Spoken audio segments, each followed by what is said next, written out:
Happy 140th birthday, Frances Perkins. She is a woman who did more for this country than any woman I can possibly think of that had long-lasting impacts on our country. Think about it, especially now with what's happening in our country. Frances Perkins made sure we had Social Security, health insurance, unemployment compensation. She also looked at making sure we had workers' compensation if someone were hurt on the job. She also made sure there was a minimum wage and a 40-hour work week. And she also made sure that there was unemployment in place if we lost our jobs. And most importantly, she banned child labor and put in place child labor laws. So this woman, who was the very first woman in our cabinet in the United States, did all of this.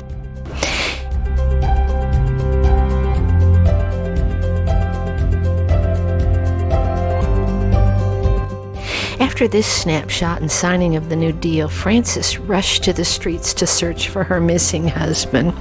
He had left a mental health hospital without notice. I mean, look at her face. You can tell she's worried. Now, I had the honor of playing Frances in the musical Annie.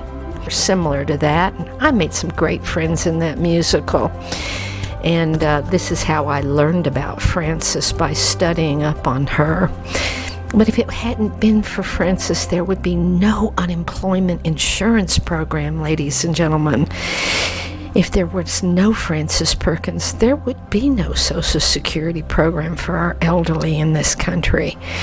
If there were no Frances Perkins, there would be no 40-hour work week, no workers' compensation program.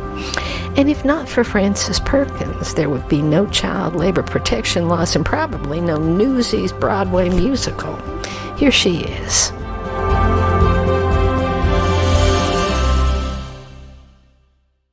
One of the great problems before American thinkers and American industrialists today is the problem of how to build up consumption power equal to our great mass production power. But we have developed, perhaps more than any other nation in the world, the technique of mass production, of machine production. And we can produce, have for many years been able to produce in this country in 8 months as much as we could consume in 12 months. Now this leads us inevitably to the study of two techniques for building up our consumption power to a point where it is comparable with our production power. First, the technique of shortening the hours of labor per day and per week, and second, the technique of raising the income, the wage income or the cash income of those persons who are engaged in employment in the mass production and other industries. That gives us at once a number of persons, a large number of persons, who have both the leisure in which to spend money and have through their wage level the money to spend. Out of that, we get our great internal market in America, and it is the solution of such a problem as that that is the new challenge to industrial life in America today.